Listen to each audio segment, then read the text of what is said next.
Hey guys, Julian Vanderwell, host of the Business Profit Mastery podcast, here with Belinda Agnew, the absolute recruitment legend down in Melbourne.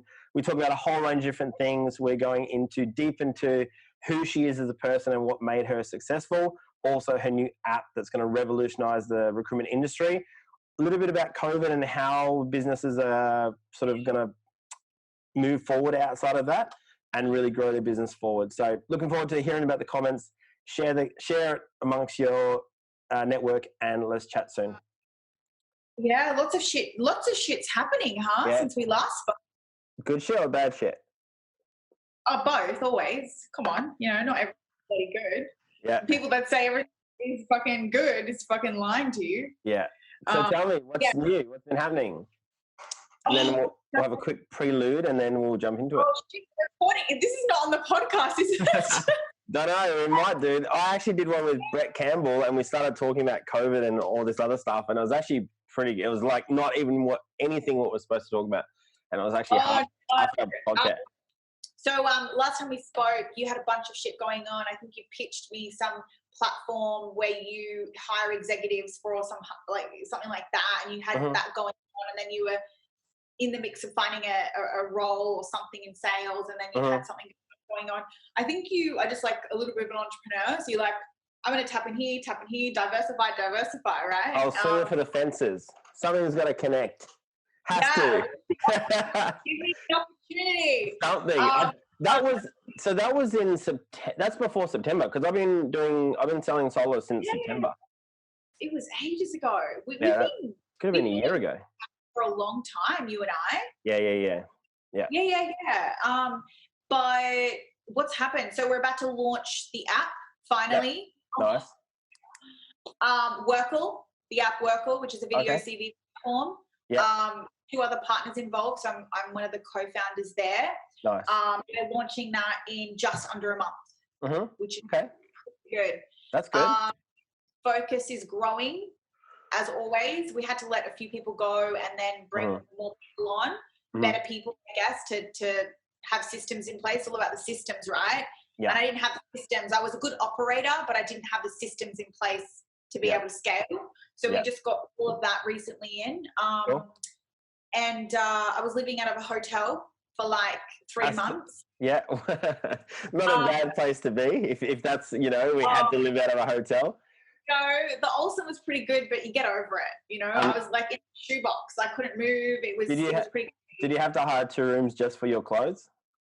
Come on, no. Most of my stuff was in storage. I was supposed to move to LA. That was a plan. Yeah. To launch this app, in San Fran Bay Area, and that didn't happen. COVID-19. Yeah. And I lived at a hotel for 3 months because I had packed everything up. So I was like, what am I going to do? So I had to rent out a room at the Olsen. Tough life, man. Must be tough. No, I'm not saying it was tough, but it was just like emotionally draining because it wasn't my home. Yeah. My dog wasn't with me. I was out of the norm, and I felt uncomfortable, to be honest. So I guess, I'm kind of like back into an apartment, which is great. And I'm like, yes. Beautiful Melbourne weather, I can see. Oh, come on. No one's turned it on. Yeah, like Melbourne weather just never seems to disappoint, right? Yeah. Well, Adelaide is like the Gold Coast right now. Beautiful blue skies, but Is it? Yeah, it's stunning. Like if you look outside, you think, man, it must be about 20 degrees, and it's about 6. So, but it's like stunningly blue. Do you really have to rub it in? Look, it's freezing. It's freezing. You really have to rub that in. Oh my god! With the hotel, do you, obviously because you're so uncomfortable, do you find that more ideas come through that uncomfortability or less? Oh, I became an alcoholic, that's for sure. Okay, that's good. Like, want me to be honest with you? I drank a lot, drank a ton. Yeah. Obviously, I was working as normal, but I, drank a lot and I ate a lot of food, gained, I think, like 5 kilos. Not even talking about that. lost my abs, lost everything, and I was like, I need to get an apartment and get my life back in order, you know. Yeah. But the hotel life is pretty cruisy, but you get pretty lazy because like everything's kind of at your feet. You know, you've got cleaners, you've got people that you can order food, you can, you know, do anything, right? So Yeah. But they got a gym there. it was closed. Oh, of course. COVID, right? Of course. Yeah, Well, yeah. when I first moved in, the gym was open and the pool was open, but then obviously, you know, they stopped that, and I was like, well, I don't want to stay here anymore. Yeah. The funny thing is, if I go back to when I was at school, I actually just wrote something for the school alumni magazine yesterday. And if I look at, you know, when you're younger and you look at, let's say if you go back to year 12, right? And you look at where your life is and having to hire a hotel for 3 months and, you know, about to go to LA and launching that. And you might think, fuck, he's killing it. She's ripping it. And then you're in there and you're like, ugh, I've got no space. I can't even go to the gym. And actually, you know, I've got to catch another flight at 6 o'clock tomorrow morning. You know, 2016, I caught 70 red-eye flights for the year, which I thought was enough. But if you go back to year 12 and year 10 and 11, looking at the person in front of you, you would have thought, mate, that is the life that I'm dreaming of being. And then you're like, ugh, ugh, another flight. Yeah, all right, I'll sit in the exit. Oh, sure, yeah, no worries. I'll get a free upgrade, sure. Put me to the, you know, king suite. You know, you got to be grateful for these things as well. You know, that's right. These things that come to light. You know, you got to be grateful for that. Like these things don't happen easy, and you know, I think a lot of people, like you said, think, you know, she has a great life, she's got this, she's got that, but they don't really see behind the scenes, and a lot of people don't want to talk about that. Yeah, alcoholic, 5 kilos, ordering Uber Eats every day. Lonely, no dog. No dog, not married, no kids, no life. You know? Oh, we can swap for a bit if you'd like to try out the married and 4 kids life, but start with 2. Come on, you've got beautiful kids. Your wife and kids are beautiful. Yeah, they are. Like you're blessed. I see the photos all the time, and I'm like, I wouldn't change it for the world, but just out of interest, what's anyone offering? Just throwing it out there. Couple of mil, maybe. What's on offer, right? just out of interest, you know. I'm not here to. Opportunity. Give me the opportunity. Yeah, no, it was interesting times. COVID. I think a bunch happened for a lot of people. And I believe that a lot of entrepreneurs were taken out. Good. That's good. All these business coaches are pretty quiet at the moment. Right. Where's the people that were like spitting on Instagram and spitting on LinkedIn about this? Like, where did they go all of a sudden? Yeah, disappeared. You know, I think there's a lot of positives out of it. I think there's probably more positives than negatives out of this thing. Look, obviously, I'm coming from the restaurant industry.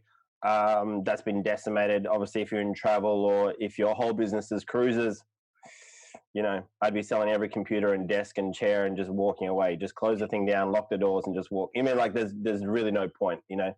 But I think there's a lot of opportunities on the other side. I think if you are going into cruises, mate, you could do some great deals with some cruise liners at the moment. They'll be paying you to get you on the ship. You know what I mean? And I wouldn't be scared. I mean, the thing's disappeared. It's not as if it's still there. So, I think there's some amazing opportunities. I think it has really settled a lot of people back into, I mean, I'm spending more time with family and, you know, since the whole lockdown and no one's allowed to go anywhere, the parks around where I live are full. You know, the Oval's got people walking around and everyone's walking their dog. And there's been so many positives out of it where actually for a little while I thought life was going slower again. Now that we've opened it all back up again, well, pretty much it seems like life's already catching up pretty quickly. But it is, yeah. What's your take on the whole thing? You know, obviously coming out of it now, what's your take? In business or? Yeah, well, obviously it starts personally, but we'll start on business on the other side. And then I don't want to get into it too much, but I really think it was I think everything's written. Yeah. You know, and I think there's people that choose pandemics for things to happen for the world to go around and evolve. Mm-hmm. But I guess there's nothing we can do. Yeah. We're little ants from on the bottom, right? Yeah. Like there's nothing, we've got no power, no control. Yeah. And it just goes to show that we are not in control of our own lives or our own businesses. You know, Mm-hmm. there's people above us that control everything, Mm-hmm. you know, and things like a pandemic, yes, there's opportunity still, but guess what? You're not in control at all, you know. But I really do believe that this happened for many reasons. And I think a lot of businesses had thought about going online and digital and evolving years ago, months ago, and they had no choice but to do that now. Mm-hmm. So I guess it was a massive wake-up call for many businesses. And a lot had to pivot real quick, you know, real quick, you know, as we did, as you know, gyms, hospitalities, like, you know, they had to quickly get everything online and create packs, and you know what it was like. It was crazy times. Yeah. And to me, the one thing that pissed me off the most was Uber Eats did not lower their prices. 35% they were still taking off their margin per meal ordered. I'm just like, that pisses me off. It's like, support small businesses, right? Like, how great. Essentially, I literally had the same conversation with Brett Campbell. And essentially, if you want to support small business, do not use Uber Eats. I refuse. It's convenient. 35% coming from hospitality background and being in the restaurant industry. 35%, man, that restaurant is making nothing. Zero. I refused. I literally went online, or I called them directly and I said, hey, can you deliver to my house? This is what I want. And I just paid over the phone. Even if they didn't have systems in place, because a lot of them didn't at the time, just give them a call. You'd be surprised. You know, a lot of people were willing to do that. Yeah. I ordered a bunch from Vegan Shack. The owner came to my apartment many times, dropped off food plus more on top. Yeah. Like, oh, I cooked this extra for you. Like, you'd be super surprised because they really appreciate that you didn't go through Uber Eats or Deliveroo or whatever. I think some of them don't even, 35%, like there's not even that much margin in it profit-wise. You minus GST out of that and you're like, mate, I'm paying Uber Eats just to have my menu on the platform. We never charge it as a recruitment agency 35%. 25%. You'd own the hotel if you did. Oh my God. I'm like, how greedy are these people? You know, it was sad to see. But you know what? You know, like people say, you know, business is business. You know, you got to keep moving on and moving forward. Everybody's trying to survive. Mm-hmm. But, you know, it is what it is. And look, everything's going back to norm now, Jules. Yeah, yeah. You know, is great. I think it's been a nice reset. I think there's a lot of, like I said, for us, I'm probably grateful that I didn't have the company that I had, because that would have been 3 months of literally no work. We were face-to-face, you know, sales agent. So, you know, having an office of 10 to 20 guys, and then they were all contracted, so they're not making any money, and we weren't in the employment model just yet. So, yeah. I mean, that would have been horrendous. We rebuilt the company in 2017, rebuilt it in 2018, and then and then I closed it in 2019. But if I had to rebuild it again in 2019 and 2020, it would have been like, fuck. And I would have looked back and gone, oh my God, 2016 is when I should have closed it. Like, seriously, walked away with all my money, and you can't rebuild it 4 years in a row. That's just stupid.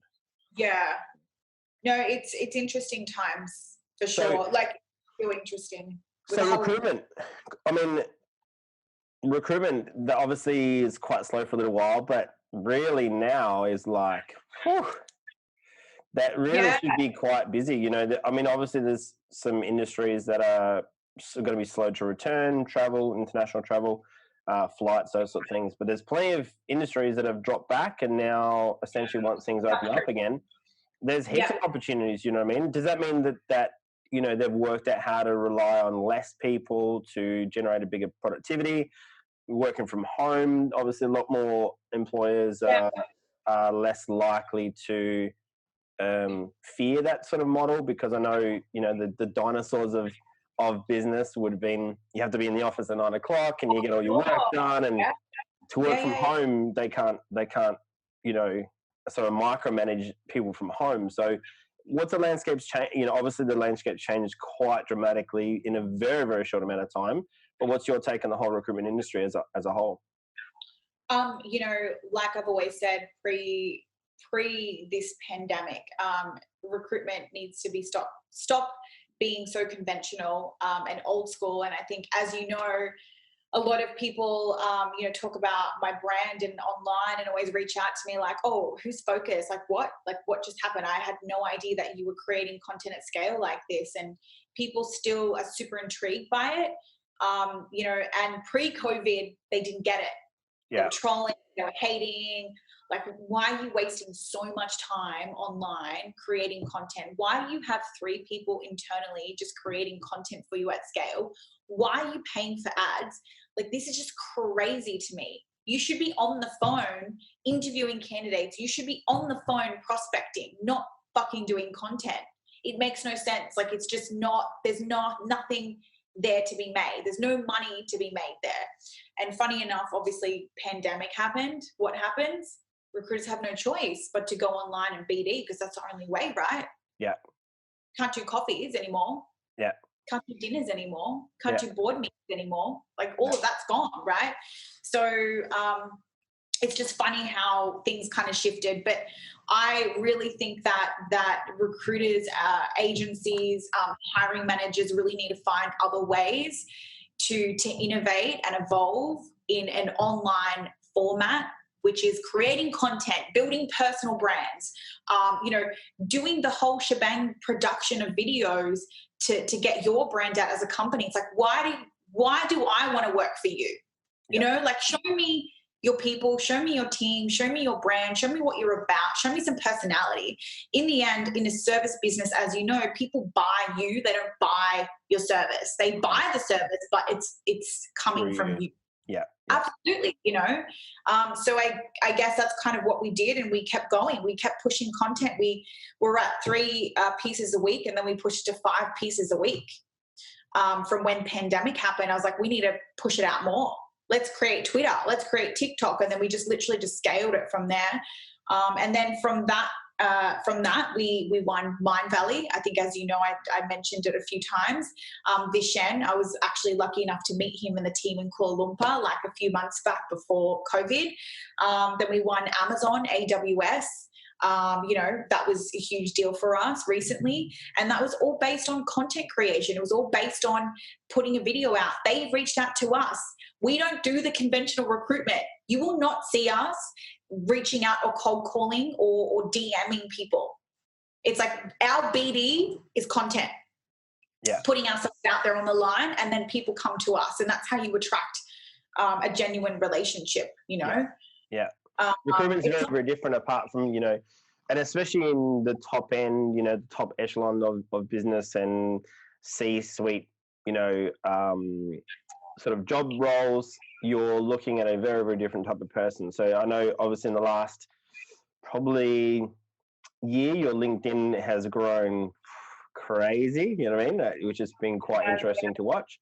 It's been, you go from, you know, dozens of views to thousands now. It's like, whoa, that's, you know, and you're really in the market where people need to be seeing you. You know, Facebook isn't, it's only your friends. I mean, right. unless you're going to recruit your friends, that's fucking stupid. You know what I mean? Like, right. Outside of that, it's LinkedIn is really where businesses, especially recruitment side of things. What makes Focus different? Is it the view and the mission of BD, or is it just, was that an organic growth, or was that a planned thing, or it just kind of happened where, okay, where is everyone not? Yeah.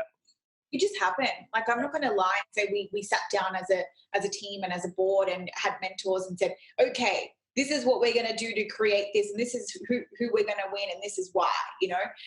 It just happened organically. You know, we got our first deal, which was Telstra years ago.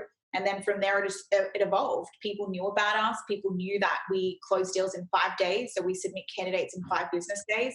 And then that was kind of, from there, we headhunt. We don't, job advertise on like Seek or anything like that. And then we just create content. And they're like, who is this person creating content? Like, you know, and it's inspiring, and we just want to connect and bring value to that company or to that candidate or to that person.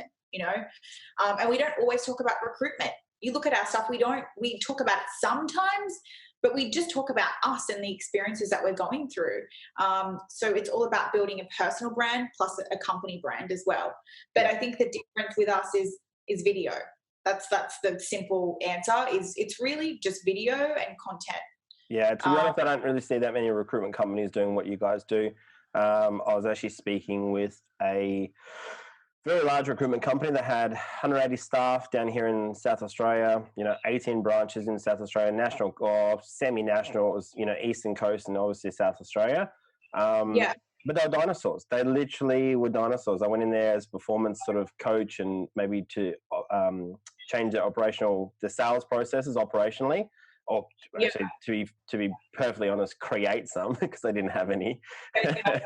And these guys have been running for nearly 20 years. Didn't have a sales program, didn't have a onboarding process really, and they were a recruitment company, which I found quite ironic. But their whole back end processes. I went in there and they were basically saying, we need them to perform better and they need to be more motivated and more morale.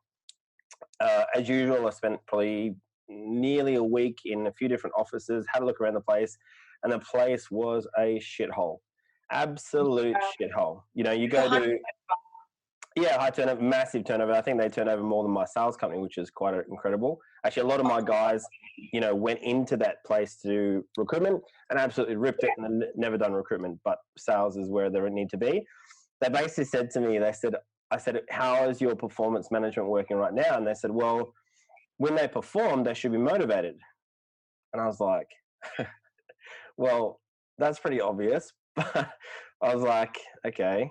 And I literally said to them, I said, so how's that working for you guys? And they said, well, I was like, you guys... Probably not working at all. Well, otherwise, why am I here? You know what I mean? Like if it was actually working perfectly fine and that model from 1980 was going to work, I wouldn't be here right now. And I literally said to the 2IC or general manager and the owner, and I said, basically, how's that working for you guys? And they looked at me like, that was the moment I lost the contract. That was the last day that I spoke to them. And I was like, you guys, from a recruitment company to not understand how to recruit, it's amazing how you guys are that big. And now we're talking $35 million company. The reason why they're that big is because it's activity driven. Yeah. So it's the conventional way of recruitment is based on activity. What's your activity for the day? How many calls did you make? How many interviews did you do? How many calls did you make to prospecting clients? It's about activity. And this is the reason why conventional recruitment still works, because it's all KPI driven on activity, not revenue. Yeah, sure. Yeah, revenue, but activity. Numbers. Yeah. Absolutely. Yeah, numbers. Like how many calls did you make out? How many emails did you send out? And if you don't hit that number, you're not reaching your KPI. So it's all activity driven. And I guess as a culture, like that's not fucking fun. That's not innovative. That's not... Who wants to sit there every day calling candidates and calling and prospecting, cold calling, harassing companies for them to sign your terms so you can recruit for them? Yeah.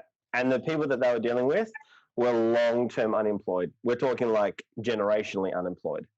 So you can only imagine the caliber of people. And then you have decent people that want to work, purely focus on numbers, dealing with less than professional people that don't want to work, or they're just getting there for the dole check, and you're thinking, bro, look at where you're at, you know what I mean? And then you go into the office. I went through a couple of branches, and there's, blue tack on the wall and chips off there, and I'm not kidding. All the carpets are all dirty from, literally the walkways down the hall. I was like, man, at least paint the friggin' thing. You know what I mean? Like, feng shui this shit up. Yeah, something. Let's bring it into the 2000s at least. It was an old cream color. The off-white cream. No. Energy and space is everything. But it's interesting, Jules. Like these people. I'm super intrigued to see where they go in the future. And I mean, they've got big government. What saves them? They've got huge government contracts. Oh yeah, they've won tenders. But we're talking back in 2000, right? We're in 2020. We're talking 20 years ago, even 10 years ago, when recruitment was a thing. Anybody could run a fucking recruitment agency and make $10 million. Like, it was very easy, right? Like, back then. But now, because we've got a bunch of rookies, you know, and cowboys, you know, in the industry, it's like you got to find other ways to innovate. It's not about the conventional way anymore, you know? Yes. So recruitment, in regard to platforms, we had a platform that we were, you know, looking at moving into, Career Search Australia, and it was very, very different to Seek. You know, obviously similar style with, I know we've spoken about that platform before. You know, that's obviously on ice at the moment, just due to can't be fucked, to be honest. But every business that I called and every business that I spoke to, they hated Seek. They didn't like, you know, obviously, you know, they just didn't like it. So if they could do anything to get away from that space, they were into it, you know. Where do you see the platform market? Is it well overdue for a new one? Is it sort of not even at that space where the platforms aren't even that useful for the top end? Obviously, they're still going to... Yeah. So Workle, which is a new venture that I'm working on. So Focus will still be around. I'm stepping down from that. I'm actually looking for a CEO at the moment to take over that, like an MD. And I'm happy to give equity. You know, it's pretty hard to find somebody. And then I'll be focusing purely on Workle. I'm in the wrong state, unfortunately. Sorry about that. I know, Jesus Christ. Workle is a video CV platform. That's where it's going. Yeah, in my opinion. But I'm not. We're not trying to wipe out CVs. CVs will always be there. You know, LinkedIn profiles will always be there.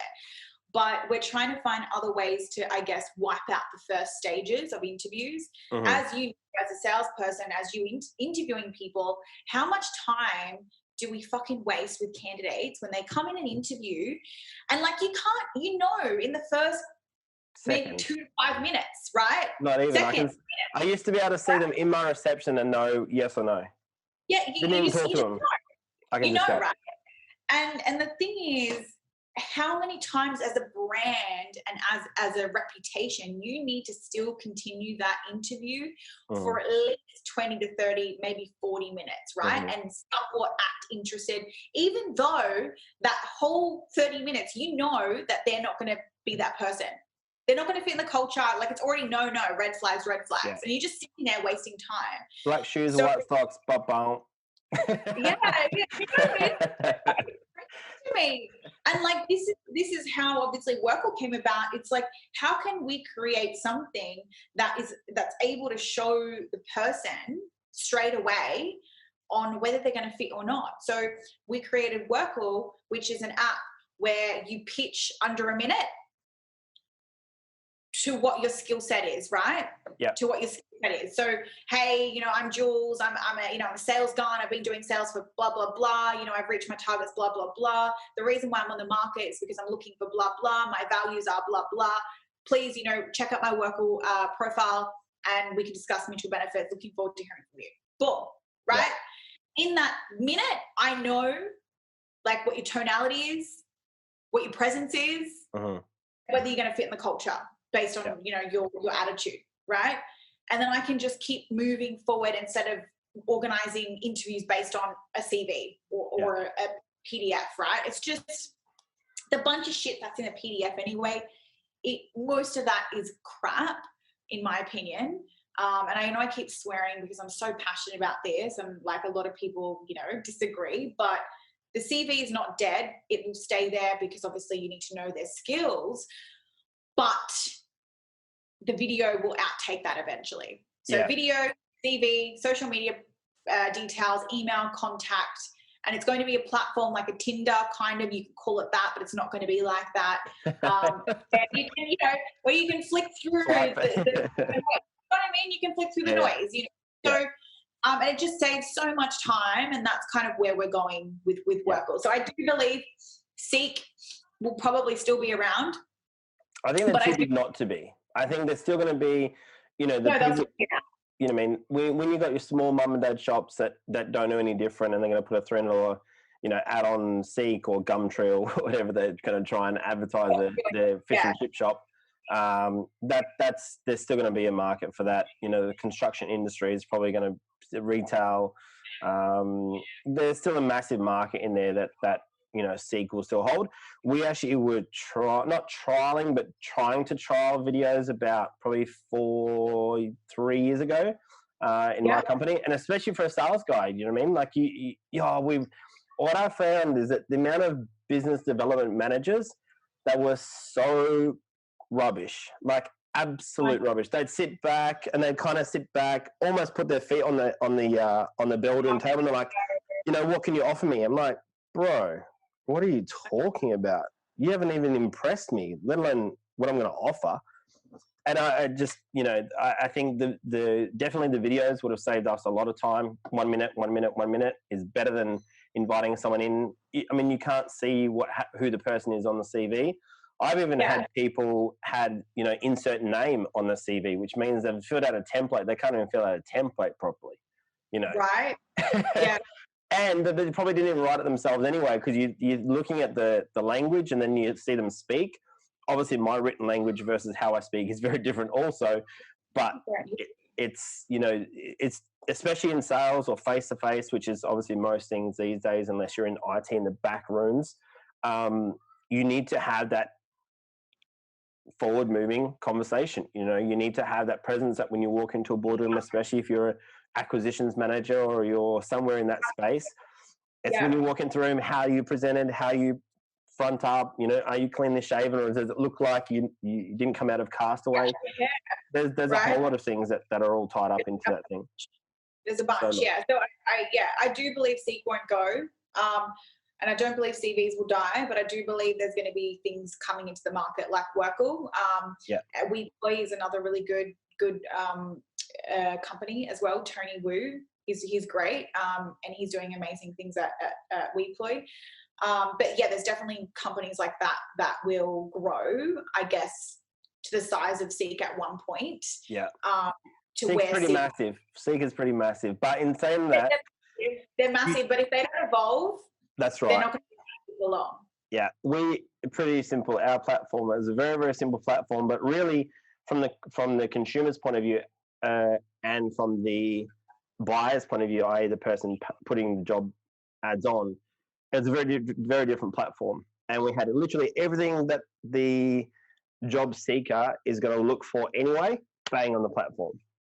And it was very unique. I've still never seen a platform like this that had literally everything lined up in front of you. You could see everything very, very easily. You could add, videos about the culture. You could add little ads or pictures or whatever. You could actually see the space and the office space. And it's completely different to Seek. Plus, even with a white background and Seek's grey, it actually looked fresher. It's pretty simple. But every time I showed a business owner, they're like, oh, wow, this looks amazing. It's like, it's just white, not grey. You know what I mean? It's just not like a Melbourne weather behind you, It's about the data, though, trying to collect the data and trying to shift people from, going into a different platform. And I think it's like being in a relationship, right? It's like when you get comfortable, you get comfortable. And the thought of like going into dating again and like trying to get to know somebody else again, it's like, I don't really want to do that, because I'm just comfortable. Like, this person knows me and I just want to be in my comfort zone. So I guess it's just trying to get people out of Seek and Indeed to go onto another platform and get comfortable with that, Yeah. And it's the way we market that and all of that. So So let's talk about how it all began. Like, I want to know more about your background and how you got into recruitment and why recruitment, what you did beforehand. What makes Belinda Belinda? The B. So where should I start? I started business when I was 23, turning 24. Got approached by a company called AIPE. And he was like, we want you to come on board and we want you to grow the corporate division for us. And at the time I was a little go-getter and I was like, well, it's a great offer, but how about you help me start my business and I contract against you and I want this amount percentage per enrollment, per submission. And he was like, okay, no worries, let's give it a crack. We did that, went really well. And then we scaled to about 20 staff in Manila. And then at the time we had 5 people in Australia. Then we had 40 contractors on top of that with another company that were just door knocking for us at the time. So we scaled it pretty quickly, but I was kind of like the sole person in the face of that business. It scaled too quick. We made money too quick, too fast, to the point where I had no idea what I was doing, and I didn't know the fundamentals of business. I didn't have a mentor, didn't corporatize at all, had no board members, no direction whatsoever. So can you imagine 24-year-old girl, right? Like grew this company, had no idea what I was doing. And what I did, I'll be honest, is I spent a bunch of money, bought things outright, flew to America like maybe 3 times a year, did a bunch of crazy shit over there. And because I didn't know any better, and then I learnt a bunch in that business, and then moved to Melbourne 3 years ago, I think now. And then I started Focus, which was essentially the same model as Open Education, which was recruiting students into colleges and universities. So we're just recruiting executives into companies. So it's the same model, exactly the same model. Which is sales, right? So I'm a really good operator. I'm a very good operator. I'm very good at like closing and making deals. But my problem was the business. I'm not a great business person, and I know that's my weakness, and I'm still really trying to work on that. And I believe if I had somebody, that knew how the business worked or the business world worked, I could have scaled much quicker. Yeah, and safer in some way, and protected it. Of course, because I didn't come from like all of that as well. I came from nothing. My mom was, single mom, don't know my dad, so I kind of grew up in that world where, I couldn't run to her for advice or anyone. Do you think that upbringing, I'm always intrigued on people's upbringings and how that plays out in business or life or drive or passion or commitment or determination, whatever. Do you think that seeing your mum, as a single mom, not knowing your dad, do you reckon that's had any effect on you? Of course, we both know that. Of course, massive trigger. What do you reckon? What's is it been a driving force? Has it been where you're trying to run away from pain in the sense of not going down that path yourself? What is it? Look, I think it's a bit of everything, but it's also knowing that that's a past. And I think the past can't define you as a person now.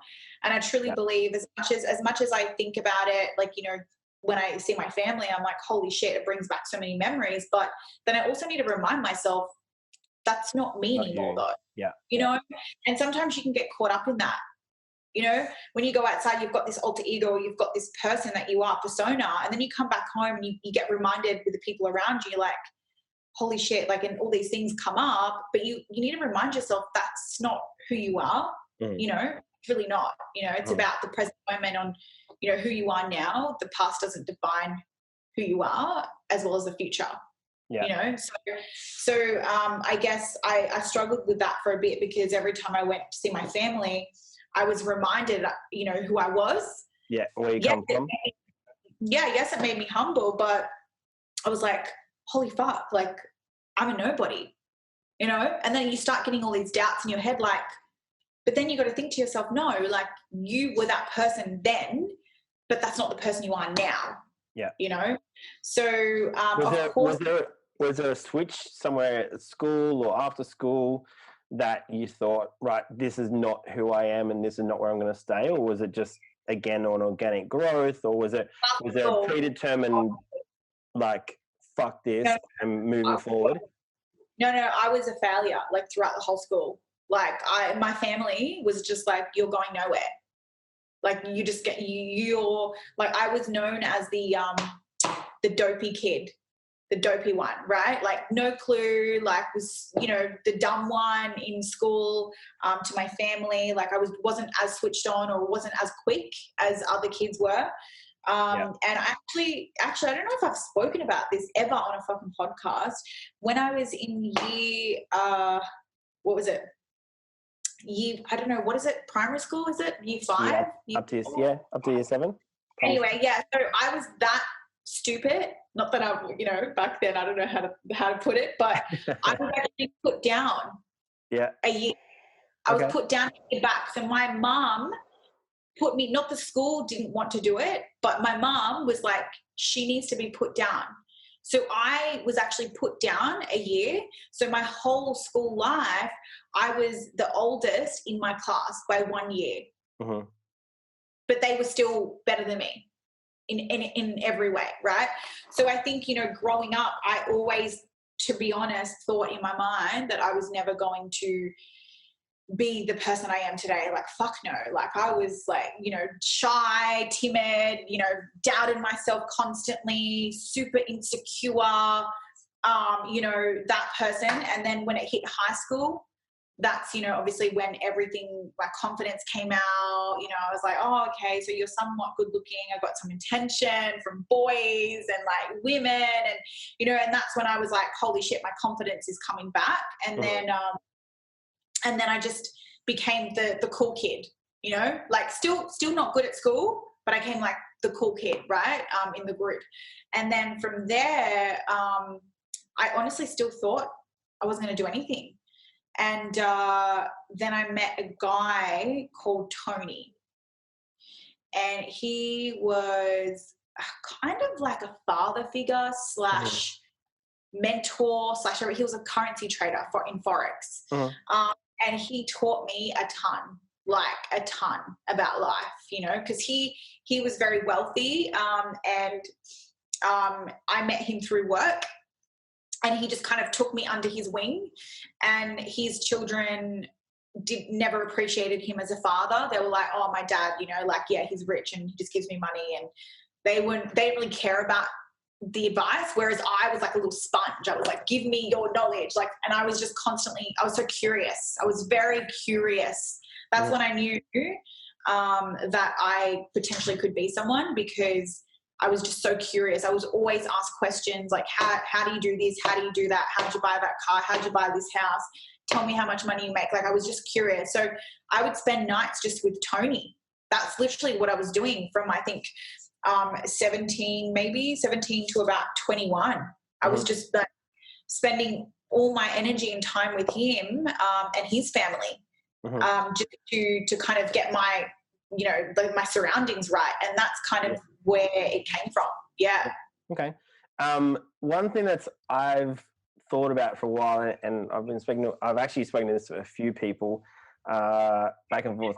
Do you think that there's a stigma around attractiveness and successfulness, or is it easier to be less attractive in regard to the people around you looking at you? Because sometimes what I found is if you've got some sort of charisma or good looking, sometimes that can be not as helpful as what you would think. Look, I think it can be both. It can be both. I get away with a lot. You know, I get in front of, look, I do, and I get in front of people that other people couldn't get in front of, for example. I do believe it's because I'm a woman, and I do believe it's because somewhat I am attractive, or somewhat I have an energy that people want to know or get to know, you know, feed off, like a magnet kind of thing, if you will. But I also think it's also a disadvantage because, you know, as you know, in business, people wouldn't take you seriously as well. But I guess it's about the way you hold yourself. Yeah, sure. You know, yes, you can be the most attractive person, but if you don't hold yourself well, then obviously people see right through that, you know. So, you know, obviously I believe my being a woman and somewhat attractive has given me the opportunity to open doors, but it's more than, I think if you don't know how to manage that, or if you don't know like what the fuck you're doing, or if you don't hold yourself, you know, like with confidence, that you know what you're talking about, then, you know, that will go away pretty quick.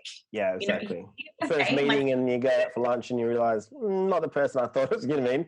I think it has to be a package. It's all a package. I think there would be a little bit more pressure on that brand, let's say, personal brand. but there has to be substance behind that. Otherwise, you just realize, well, just another hot one. You know, what I mean, just another pretty one. You know, Oh, so 100%. There needs to be substance, and you need to actually, show that you can do the work, and show up basically. Mhm. But I know what you're saying. I think it can be both ways. And to be honest, like if I'm going to be super vulnerable right now, I do believe it hasn't worked in my favor many times, because when I am trying to create a business relationship with someone, they end up liking me more than the business, right? Yeah. And that can also jeopardize the business relationship, and then it becomes super cloudy. awkward. Have you ever heard of the saying, "Don't sleep with your business partner"? I've mainly done business with men, so it's an easy one for me. By the way, it's a metaphor. I haven't slept with anybody, but it's a metaphor. Right? They use that. They use that for a reason. Because the only business that I've ever done with an attractive woman was my wife, so that's one thing and another. But they say that metaphor for a reason, because it becomes another agenda. Yeah. After that, you can't have the same agenda. Yeah, you can't. You just can't. So I guess there's times where I've wanted to pursue a relationship that could have put me in other positions, but I had chosen not to pursue it because I know that they had another agenda, and it made me feel uncomfortable doing business with these people because I knew that they wanted more. Yeah, sure. And it's hard to with the whole empowering females right now, and I've got four daughters, right? So someone actually asked me a little while ago, are you a feminist? And I said, not the modern type. I'm definitely here to empower women, and I've had a few thousand girls or females come through my business. Some of the best sales reps I've ever had are female. So I don't care. I don't treat them any differently. They're there to learn and grow and develop as a person and as a professional. Whether there's a difference between guys and girls, sure there is, but I've never treated anyone differently in my company from girl or guy, because at the end of the day, that's gender means nothing to me. It's a task. It's the opportunity that they can have to grow themselves. Do you think there is still a massive, quote unquote glass ceiling? I know there's a lot of people out there that think there's a glass ceiling. I personally don't see that there is, because I know lots of females that are incredibly, incredibly successful at the top level of their business and in the industry. And I don't see it personally, but I'm also a guy. I'm sure right now, if I was a glass ceiling, where they think that, because you're a woman, you can't reach the CEO levels of those sorts of things. Yeah. Oh, absolutely not. Yeah, but look, I think before, absolutely, I would have been like hands down for sure. Mm-hmm. Now, I really believe that women are taking over in so many ways. Like they're just dominating. Like I see it everywhere. Yeah. I really think this is the era for women right now. I see a lot of women doing, massive waves. I see it. I'm seeing it. I'm watching it. I think there's a lot of men that are, still obviously doing that, but I see more women stepping up, into their power as well. So I think the female power is actually it's quite. We've done energy work with one of my old business mentors, and the masculinity is quite. I personally, and someone's probably going to throw some hate, but it's actually how I feel about it. So it's purely subjective rather than objective, because it's my own, Yeah, of course, yeah. Yeah, so we did an exercise where basically, if you're masculine, a couple of guys lined up. There was six of us in Melbourne, and put our hands on our back, and you can actually feel the power of that masculinity through your body of 6 men, right?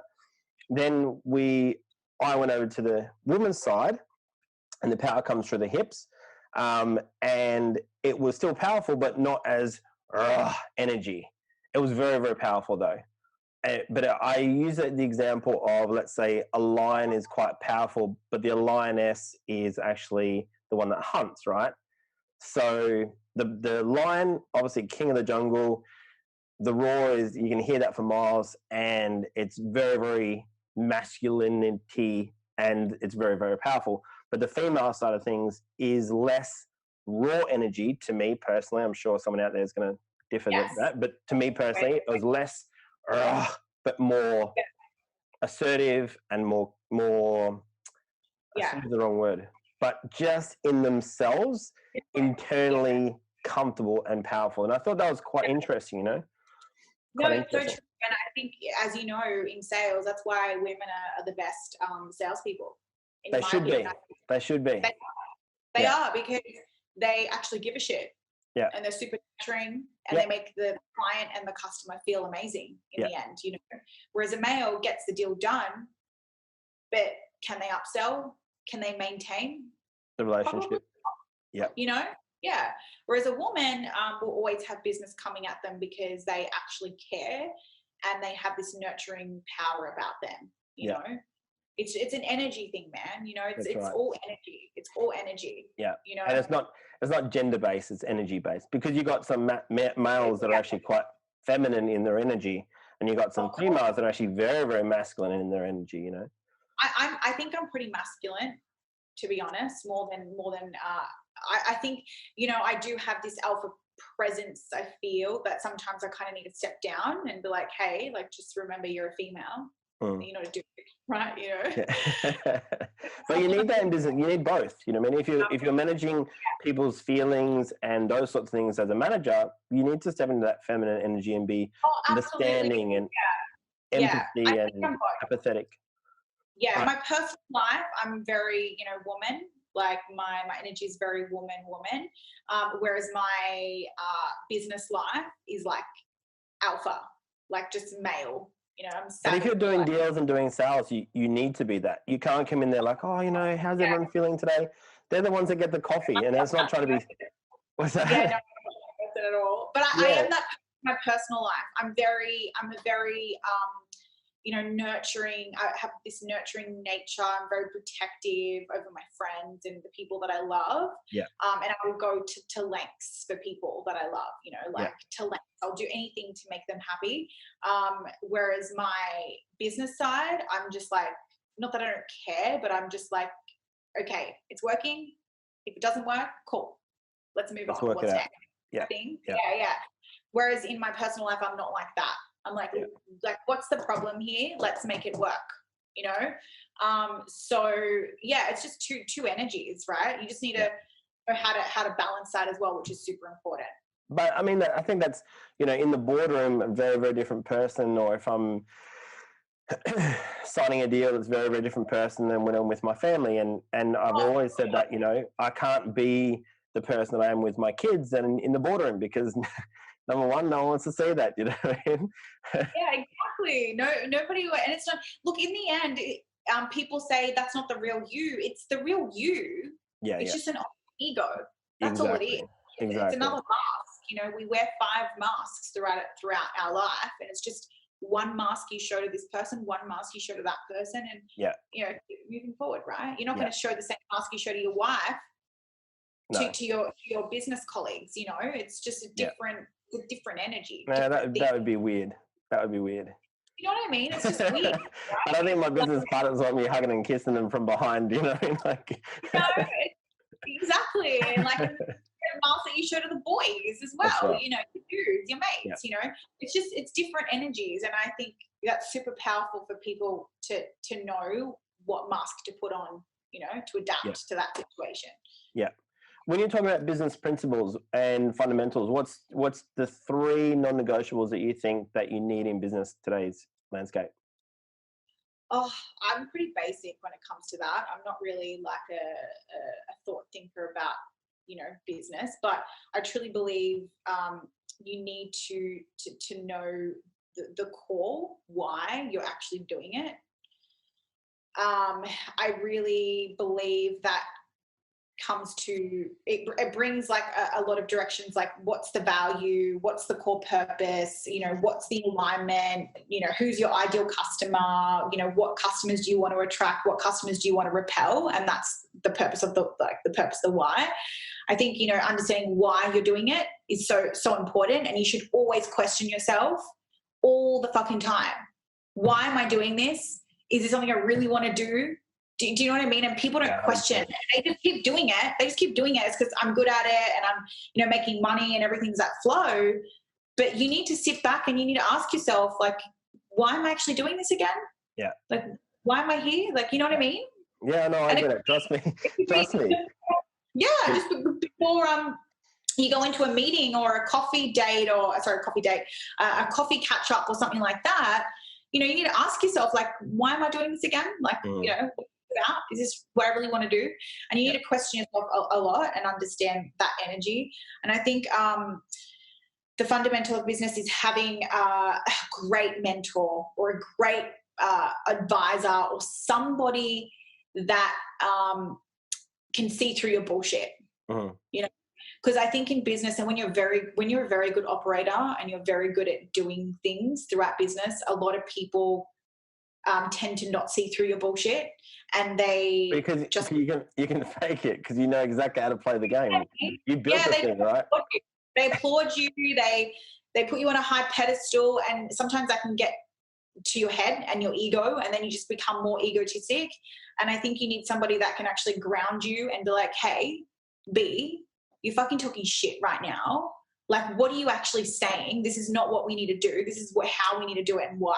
So I think it's great to find a mentor, but find somebody that can actually hold you accountable and see through your BS. That's so important, 100%. I mean, when we were talking about the business coaches before, and I've always, since day dot, since this whole coaching space has really been opened up, now it's moving towards the spirituality side of things and the fucking Neptunes in Aries and I literally saw it the other day.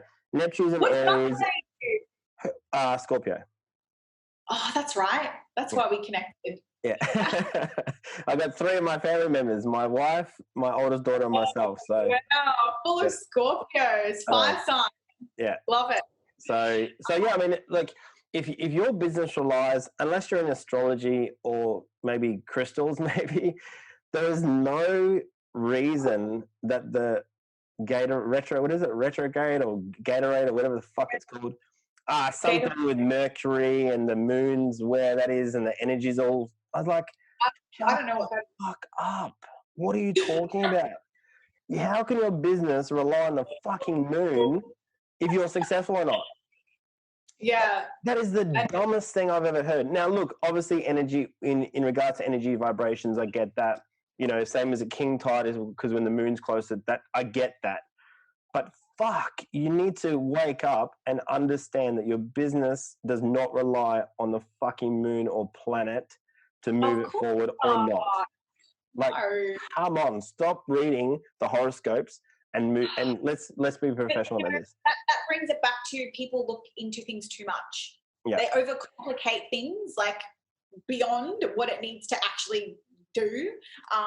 As you know, people are like, oh, how do I start a business? What do I do? Where do I start? Where do I go? I don't have money, so I can't do this. Like, they just overthink it, right? And it's like, just start and, just let it happen at flow. And the third thing is having the right team. Yep. Yeah. Making sure you have the right team and the right systems, because it's all about systems and team to be able to scale. Yeah. And that's 100%. How you scale quick. And look, it's fucking hard to find a good team. It 100%. Is. So I'm still in the process. And you're in recruitment, right? It's hard. It's hard because when you're, dealing with people, you're dealing with emotions and you're dealing with different energies, and you need to know how to control that, real quick. So, having the right team in place, and that doesn't come easy. You're gonna have people that come and go, and that's okay. That's not on you personally. It's you need to not take that personally, and you just need to keep moving forward. Do you find that most businesses, or I don't have a percentage for it, but do you think that a lot of businesses are scared of great talent? Or Sorry, I'll rephrase that. The business isn't scared of it, but the founder is. Do you think that's true? We spoke about this, of course. Yeah, no. Yeah. So most, not most, but some founders or some entrepreneurs wouldn't hire another entrepreneur because they've already got one, which is the founder. Yeah. And not that they feel threatened, but they just don't have the right skill set that they need for that business because they already have an entrepreneur. They already have somebody that is the idealist, you know? So I guess, yeah, it's based on skills. So for an example, I'm in the process of trying to find somebody to run Focus, because I need to step down and focus on Workle. But I don't want somebody like me, because I'm already this person, whereas I'm going to oversee Focus. I need somebody that's a really good project manager, a really good manager that can lead, because that's my weakness, right?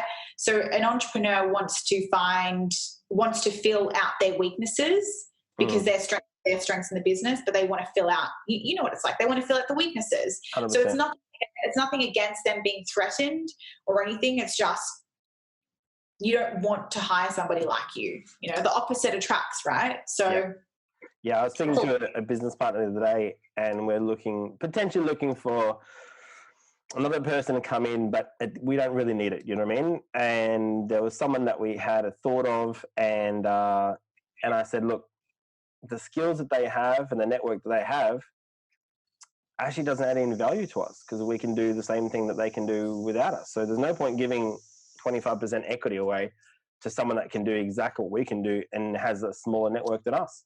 It doesn't make any sense. Whereas, you know, sometimes people get caught up in the numbers and, okay, we've got to get this. And no, man, you got to think about, you know, you got to think about your partnerships. I want something, you know, if we're going to have two people that are great at providing the operational side of thing in the sales avenue, I need somebody in marketing. I don't want another sales guy. There's no difference between myself, and I'm sure I can push it as far as they could anyway. You need something completely different. Maybe it's the ability to raise capital. Maybe it's marketing. Maybe it's the finances behind it. Maybe CFO or that sort of space. But of course, do not need another sales guy. I don't need that. No. You don't want another you, because that will just head in and you guys will clash. You'll headbutt like crazy, and it won't work. Yeah. You know. Going back to school, and obviously, look, really appreciate your time. We've been trying to do this for a little while now. No, we have. I know we did a live. That was actually quite fun due to technical reasons, but that was good fun. Yeah, it was ages ago. But what if you go back to yourself at school? You know, maybe not. And I was the same as you. I failed nearly everything at school, and if I go back to the person that was, I don't even know what was meant to happen with my life if I go back to school. And the only reason why this is quite topical is because I literally wrote a thing for a magazine yesterday for the school magazine. And if I go back to myself at school and I fast forward, it's very, very different. But I don't know what my life was meant to be from school. Apart from being a professional cyclist, that's the only thing that I was trying to do. Now I'm about 40 kilos too heavy. So, so you think about 5? Well, anyway, we'll move on. A couple of sacks of potatoes. Yeah, horrible. But if you go back to your school, what would you tell yourself at school? You know, maybe getting not when you got put back, but going into high school and maybe not really having the right avenues or opportunities at that time. What would you have told yourself? Trust the process. You are in the right place for a reason.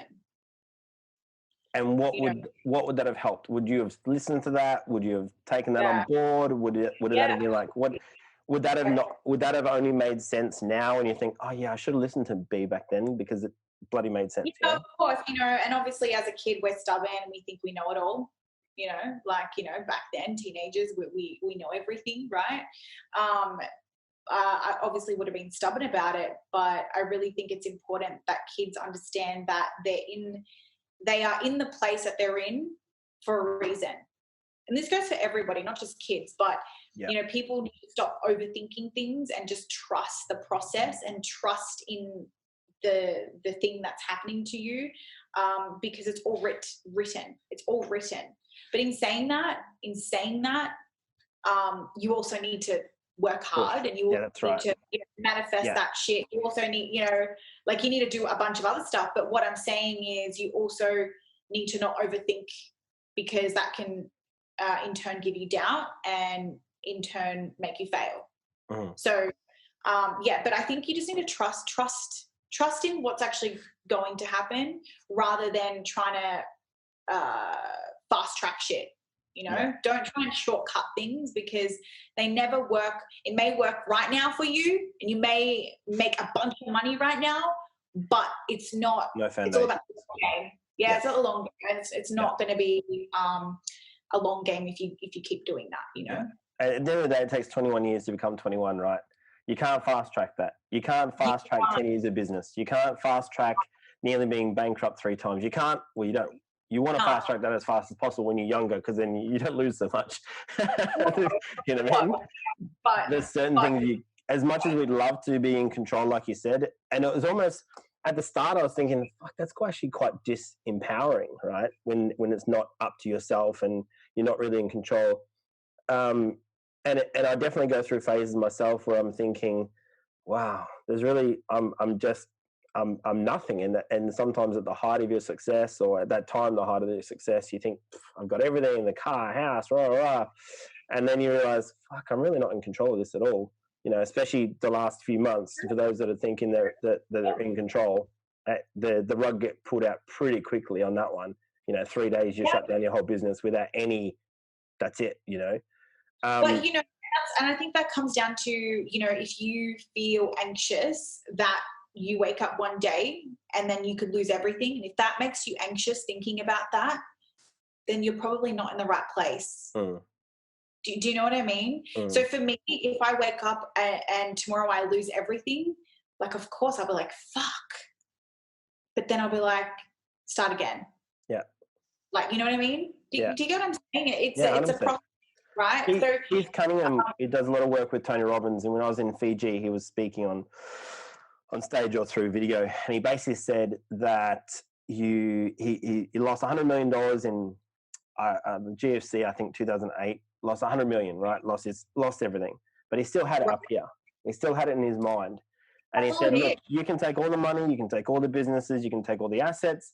At the end of the day, I know exactly how to build it better, faster, stronger next time.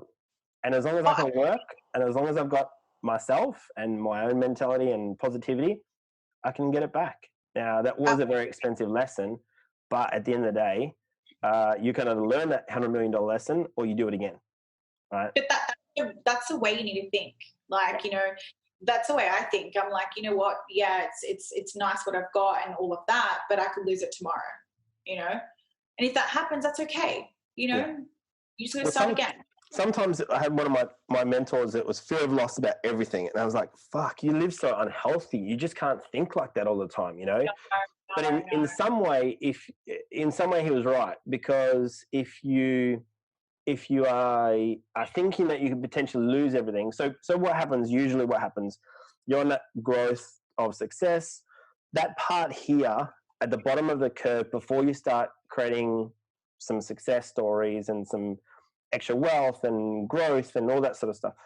That little curve there, just as you're coming out of maybe a dip or starting your success, is probably the purest that you'll be. You're more focused, you've got your routines. Then as success, you know, success is a very dangerous place because success breeds complacency, right? It feeds ego. It's the numbers in the board. It's the per weekly. It's how many zeros at the end of that check for the, you know, how many commas you got at the end of the check. it makes you very, very confident. And I say it's all false because it didn't make you the person. You're the same person as you was yesterday. Well, in saying that, in regard to you're the same person, you might have grown a little bit, but you're still the same person. You still have flaws. You still have strengths. You still have weaknesses, no matter what that does. And money is a very easy benchmark or a very easy metric to look at and create that self-worth, but it really should be connected to your net worth. Otherwise, that's a very dangerous, you know, because when it goes up, you're killing it, and when it goes down, and it will, that's how life works. If it hasn't, you haven't been in business long enough. Oh, 100%. And it's a roller coaster, like I said to everyone, you know. And like I always say to people when they message me on Instagram and LinkedIn, like, oh, you know, you're so inspiring. Where do I start? What do I do? And it's like, it's not about, you know, being an entrepreneur or a business owner. Like, you know, to be honest, if I had the choice, if I didn't have the attitude that I have today, I would probably just get a job and a company that I believe in and just do that. Yeah.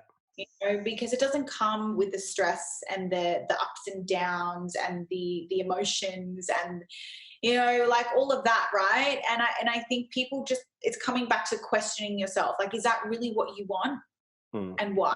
You know, what, to make money, to buy a Ferrari, like what, to get a hot chick?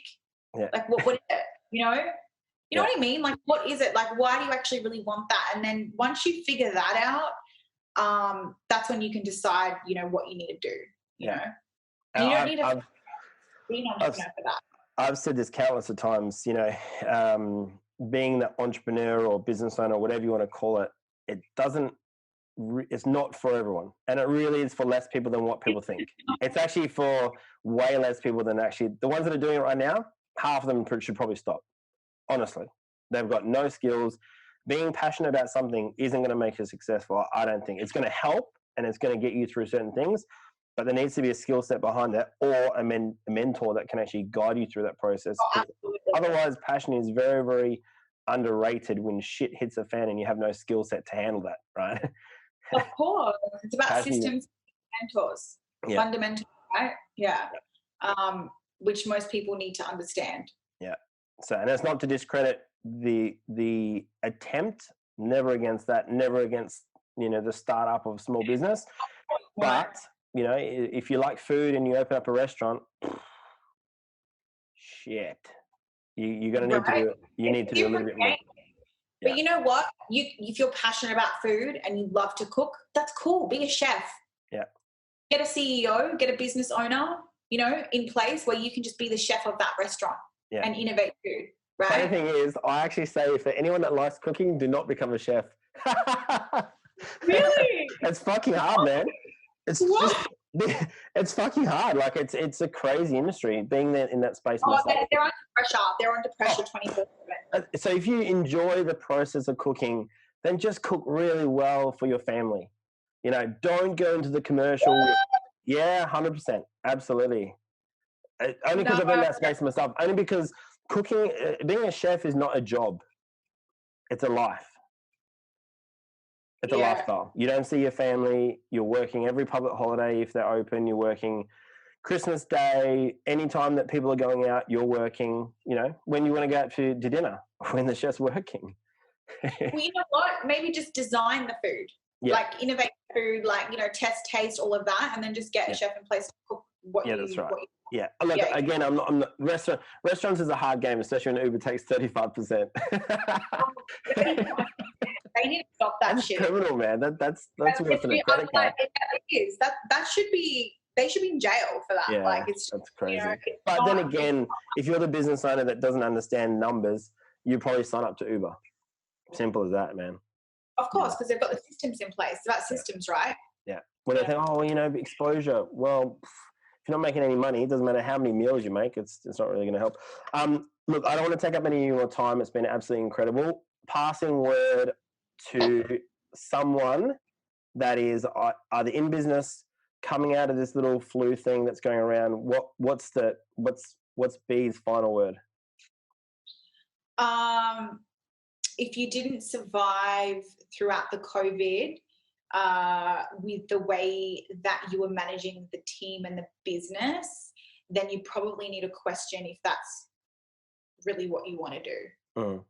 And the reason why I keep saying that, and I know I keep repeating it, because it's just so important to really ask yourself, because I think people just get caught up in the process 100%, and the money and the game, because it's a game, right? Yeah. And they don't sit back and actually just question what they really want. And I think when you get older, I'm 29 now, almost 30 in November. So old. And I feel like, you know, you can shut up. But I think you go through this journey where, you know, it's not a spiritual journey, but I think at the core, it's like, what do you actually really want? Yeah. You only have one life, and make it fucking count. Yeah, you know? 100%. And look, I'll put in my little story to that one. 2019, I decided to close everything down. Close my biggest money maker that we made more money in that place than I ever thought I'd make in my whole life, to be honest. If I go back to school, close it down. I had zero job. We spoke about that last year. Had no prospects. I think I applied for 30 roles, not even a call back. And the day I closed that business, wound it all up, was one of the best days of 2019. Wow. I was like, and I was so happy. But I had no money coming out. Family of 3 at the time, no money coming in, no prospect. It was a weight lifted off your shoulder. I was like, thank God. That was the best decision I've made in a very long time. I should have done it 2 years before. So don't be scared. You know, obviously it makes it difficult when you're the provider, and there's a lot of pressure. Yeah. But it was probably the hardest year of my life, 2019, because I was going through loss of identity.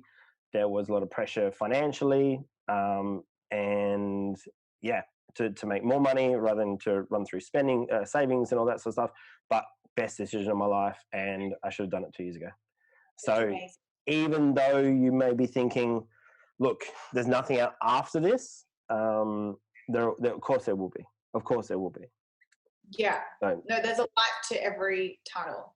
And especially especially coming out of this time, you know, if you're in the retail industry, or if you're in the restaurant industry, or if you're in, you know, tourism, it wasn't your fault. Like, it had nothing to do with you. That closure, when they close the borders, and if you're in, let's say if you're a bus driver and that's your business, it's got nothing to do with you, man. Like, it was nothing to do with you at all. So it wasn't your fault. It wasn't your issue. It's now become a financial issue because there's no money coming in. But look, at the end of the day, there's nothing you could have done to mitigate that risk outside of having a couple $100,000 in the bank. That's what would have got you through this process. Outside of that, it wasn't your fault, and it's got nothing to do with you. So don't take it as you failed. You learned, you grew, something changed in the market, made your pivot that was unexpected, you know, and shut down without any mitigation or no risk management at all, because it was literally boom, door shut, finished. Then that's all good. You still got your skills. You still can do something else, move into something else you like, or just find something that you can relax for a bit, enjoy regaining some confidence potentially, and move forward from there. So absolutely. That's what I think. That's a good way to end it. Yeah. Easy. Well, thanks for your time. Really appreciate that. And let's chat soon.